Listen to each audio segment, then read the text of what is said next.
Evening, Harden here. This is the first of my videos following the big the big patch which brought in scanning among other things. So it's going to be a bit different. Well, it's going to be a lot different than the way I've been doing things. Anyone who's followed my other videos knew that my focus is on doing low-sec missions, not even the storylines, but more the 5 to 20 million missions, which I could complete quickly, which kind of fitted with my play style and lifestyle because basically I'm work from home, I've got 2 kids, I can get interrupted any time. So when I do play the game, I need to play for bite-sized content. So I didn't even do the storylines because they basically took too much time. So I always wanted to do things that were kind of in and out quite quickly. So basically I had my little mini fleet of 2 ravens and a drake optimized for that kind of play style. I was using torpedoes and basically putting out huge amounts of damage. It was like nearly 2,000, 2,300, 2,400 cold DPS on each of my ravens, and even my drake was up to about 1,700 cold DPS. But in view of the scanning and what's been going on, and a lot of people getting ganked in low sec, I've decided to change things up. Now, there's been a lot of talk about this. So again, I don't want to go on for too long, but basically, when they introduced this, when people were talking about introducing scanning, a lot of the people that were kind of who basically complained that mission runners were whining. They just said, oh, but there's going to be countermeasures. You'll get a warning. You can get rigs to fit. Don't worry, it's all gonna work out. But in reality, what's happened is the way that NetEase has implemented this is there are dedicated ships for scanning who get dedicated bonuses. There are skills for scanning. There are rigs for scanning, and all of this means that any kind of rigs that you can put onto your ships to kind of minimize the source radius and give more chance of having someone being aware of someone scanning you is actually very minimal, especially if you're in a mission running fleet like I am, where you're flying ravens and battle cruisers. There's not very much chance of getting a warning. There is one way around this which people have suggested, which I haven't done yet, but I am thinking seriously about it, which is to start another account and simply get a pod that flies with me in the group, and then I just keep an eye on that when I'm flying a mission and see if that gets scanned and gets the warning. But again, I haven't made up my mind yet on whether I want to do that. Other people have suggested just keep an eye on local. Keep an eye on local. If you see local changing, then you know something's up. You can be careful. However, that doesn't really work either, because especially around the low sec where I'm working, it's actually a very busy kind of area. You can see here, actually, there's quite a few little reds in here. There's some blues. And it changes all the time because people are coming through here regularly. So just a few minutes ago, it was 5 people in local. Now it's 11 people. An hour ago, it was 7 people. So just keeping an eye on local, and especially when you're trying to run a mission at the same time and do that effectively, is not really kind of that sensible. I can understand it's the sort of thing, if you're in 0.0, you're living in some kind of remote 0.0 area. If local spikes, then it's kind of, you know that there's something on, you go and check that automatically, and you can see when things change there. But that doesn't work in low sec. And similarly, the 0.0 players, they also have the advantage of intelligence networks, where you've got kind of networks looking at all the main pipes. When a hostile gang is roaming around, there's normally intel channels that are kind of sharing that information, so people know when there are gangs around. So that doesn't work for low sec mission runners either.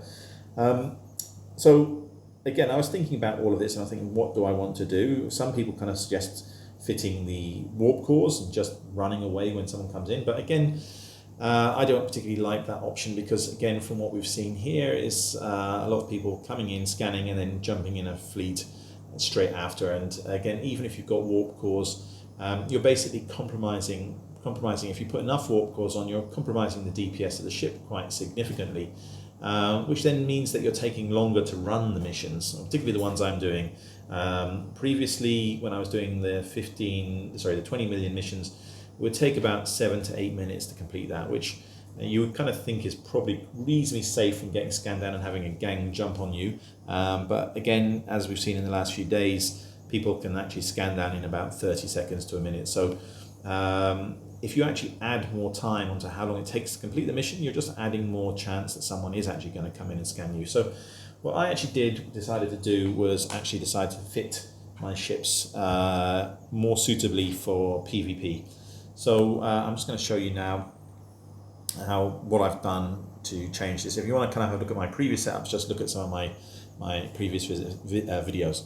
So what I've done here with my Raven, which I've replicated on both my Ravens, is I have swapped out the torps for rapids. Now you can see here my DPS has now dropped down to 1,798, which is basically 1,800. That's still very good damage. That's still very nice damage. But it's not as much as the torpedoes. But then again, you also apply more of it because it's rapid. So you will actually take out some of the smaller ships a little bit better than the torpedoes could. Even though I did find the torpedoes actually did work very well when I had a bank of target painters and a bank of webs. They did work very well. So I swapped to rapids because rapids, if you do get engaged with players, players tend to go a lot faster than the NPCs. So you need a kind of missile that actually can keep up with them and can actually apply damage. So I decided that rapids would have to do in this case. And certainly on normal missions, they seem to be working quite well. I also changed out the mid slots. So you can see here what I used to have was 2 target painters and 2 predator webs. As I said, that was primarily just to kind of keep the NPCs locked down, so I could apply as much damage from the torpedoes as I could. Now with this setup, with the rapids applying the damage automatically better, I wanted to give myself some options if I do get jumped. So what I've done here is I've added in a moat large energy neutralizer, which will allow me, if necessary, if there is a close tackle, to kind of remove their cap very, very quickly, which offers the opportunity for escape, but also offers the opportunity for me to kill them very quickly. And again, being a bit more aggressive myself, I have also added on a disruptor there. That's a 30 kilometer point. So again, I have seen that some of the gangs are not that large. Some of them are just like opportunists, like 1 or 2 players. So it would be nice to be able to kind of turn the tables and surprise them and actually lock them down. It might induce a little bit of panic when they jump in thinking the prey and suddenly discovering that the prey is now the predator. So those are the 2 kind of changes in the mid slots. And then in the low slots, what I've done is I've added a little bit of extra tank, so an additional adaptive nanoplating. I removed the MWD primarily because the MWD takes a big chunk of my shield.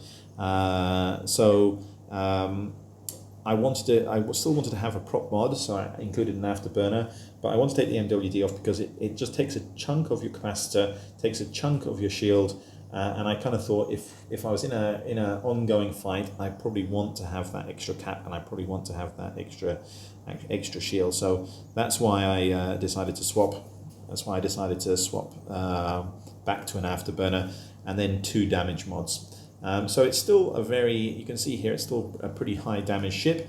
You can see the defense here at the moment is 82,586 EHP, and then fairly kind of low resist because obviously the modules aren't turned on. But my second Raven is fit pretty much the same way, so that actually adds another 2 points of scramble from the disruptor, also another large energy neutralizer. So if someone does kind of jump in on top of me, they're going to have cap problems fairly rapidly. So I think I can actually take down any tackle fairly rapidly, but again, it also gives me options if there is an ongoing fight. And again, the large neutralizers can actually empty my own cap as well. So, but luckily the Raven is actually very well supplied with cap, and again, the missiles don't use cap, so it's a ship that can actually fit the neutralizers and use them quite effectively. Now, in addition to all of this, the other thing I did was my Drake, I have now swapped it out for a command cyclone, and I've been training the skills in a command cyclone. I've also fitted that for PvP, what that does, what the command module on that does, is it adds about 11% extra in size to my shield. So you can see here my shield hit points are 29,000 when the Shield command modulus is working. That's about another 3,000, but it also adds about 8% to all my resists as well. So it makes the ship substantially more tanky. In fact, when I actually activate the mods on the ship and also on the shield command, my EHP goes up to 130,000. So, and that's on both Ravens. So if someone does jump in and try and gank a mission runner, they might be in for a bit of surprise.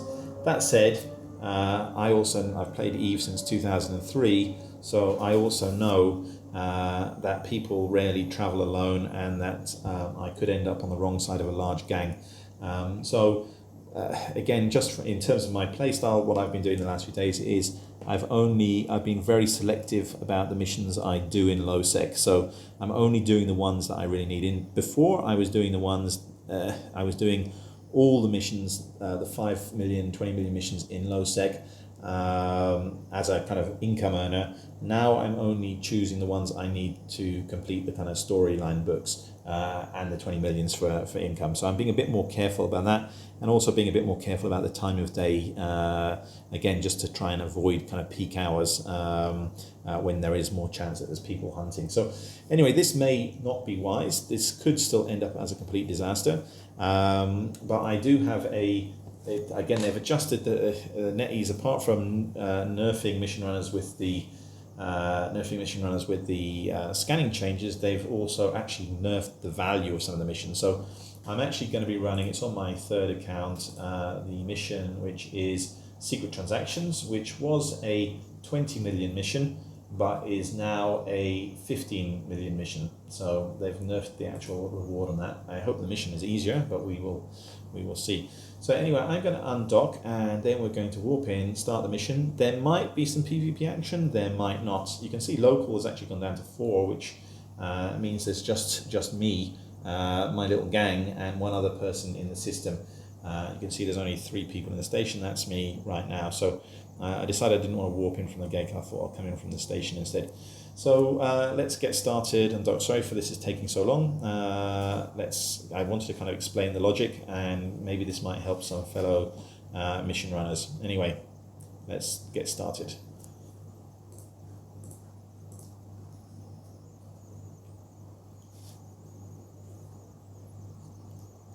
Okay, so just undocking now.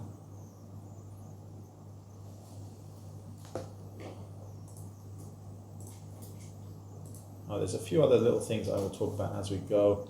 Okay, all 3 of my ships are out, so Secret Transactions, Fleet Command, Warp Fleet. A few other changes I've made is I've also tailored my overview now. So I've actually created a dedicated PvP overview.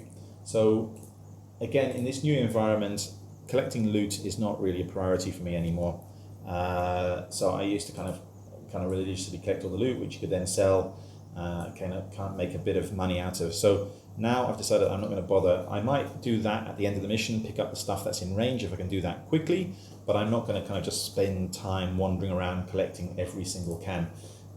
It's just not worth it with the risk involved here. So my Cyclone is now on site and has engaged a Megathron.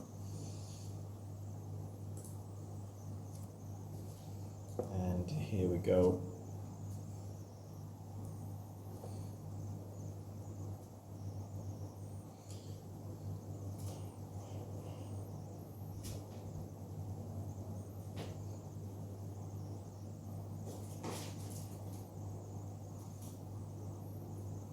I still need to play around with some of the settings on here in terms of how I've kind of set up. The other nice thing about the Rapids is they obviously do have a lot higher range.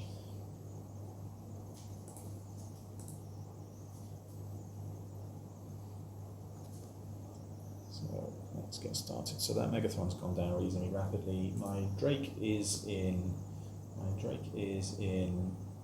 half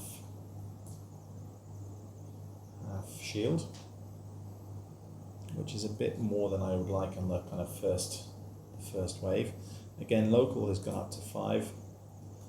One of them is a red, so we'll just have to be careful.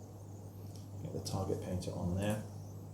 again, you can see how quickly, so I started this mission on, it was roughly 12 minutes to warp in. So let's see how this goes. Okay, second wave here. So we've got another Megathron here, focus fire, approach, and again, target painter and web on.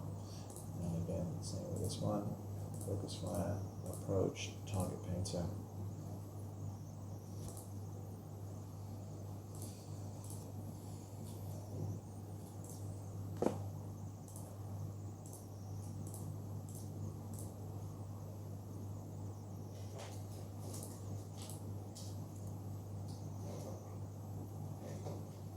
So you can see my overview on the right hand side. If a player does come in, I will see them straight away. So before, now the only issue is here, they're still targeting my Cyclone, and it does seem, I wonder if I put the right shield on the ship, because it doesn't seem to be keeping up with the damage, even though it's not actually huge damage.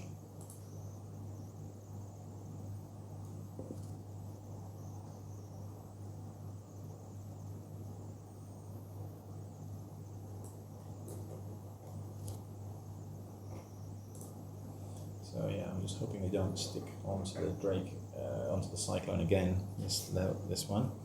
Okay, final wave, which is normally the tricky one. Okay, final wave, here we go.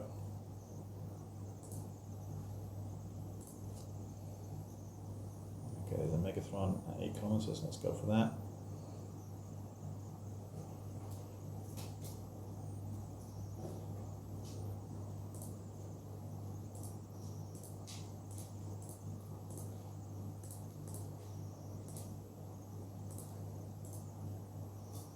The cap is luckily my Drake does seem to be okay now.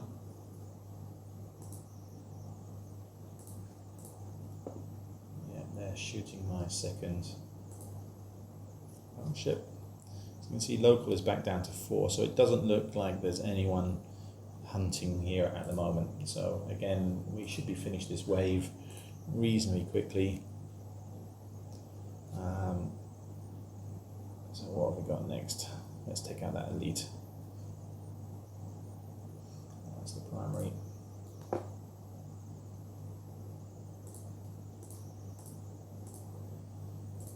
So you can see the raw damage figures, it's like 4,200 now, which is as opposed to my torpedo setup on the battleships was hitting for about 12,000. Luckily the frequency is a bit higher. And again, the slowness on the battleship seems to be made up for in the kind of extra speed in killing the smaller stuff. So so I didn't notice this one's shield was going down. So you can see, there we go, still got lots and lots of cap. Local is still at 5. Let's just check again. Yeah, so 1 red in the system, 2 reds in the system now.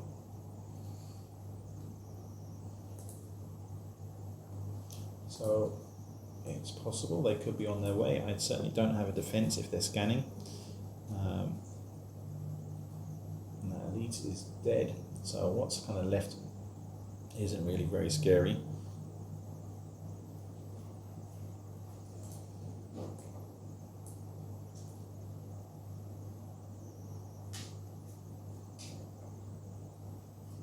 You'd see my cap because the command ship, one of the bonuses from the command ship is a reduction in the amount of cap that your large shield booster takes. So you can actually kind of run that almost constantly and you won't run out of cap.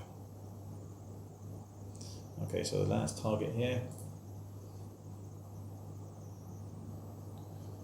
Okay, so that's actually that mission done. So it was a 15 million reward. And in terms of time, that was actually pretty good. I think we warped in at just after 12 minutes and it's just 19 minutes. So it's approximately 7 minutes. So that's actually very similar to the sort of time that I would do in when I was running it using my torpedo setup. So I'm just going to quickly collect the loot that's in range. You can see local is still at 5. Again, they could be hunting me. I have to keep an eye on my other screen, just be a bit careful. Let's go back to the PvP setup on this one.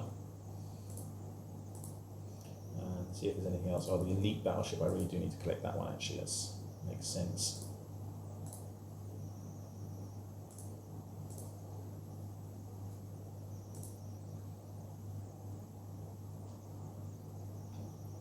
Okay.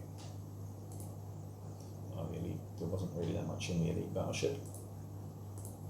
So I think that's it actually. I'm not going to bother hanging around for any of the other loot.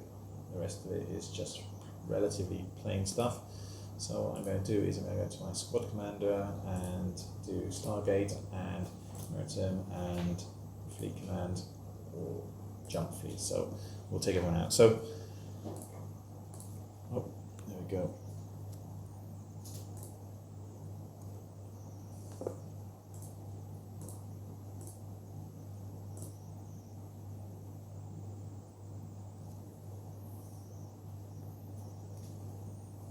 So yeah, so there's no actual action there in terms of PvP. Did the mission successfully in about the same time. I did get a little bit worried because my command ship did drop down to half shield. So if somebody had come in at that point, it would have been a bit tense, certainly on that third wave. But yeah, I think if someone had come in, I think we could have probably dealt with them reasonably comfortably, at least the initial scouter and possible tackle. But anyway, I hope you enjoyed that. I hope that's kind of helpful. If you have any comments or suggestions on how I can improve things, as I said, I am thinking about other things to change. I'm thinking about making sure I bring a pod with me to make sure I do get that alert if I am scanned down. But I also do kind of like the idea of having this little mini fleet and someone coming in thinking, oh, this is a mission runner, and then getting a bit of a nasty surprise. So, but we'll see. Thank you again for watching. If you do like this, please do like and subscribe. Thank you.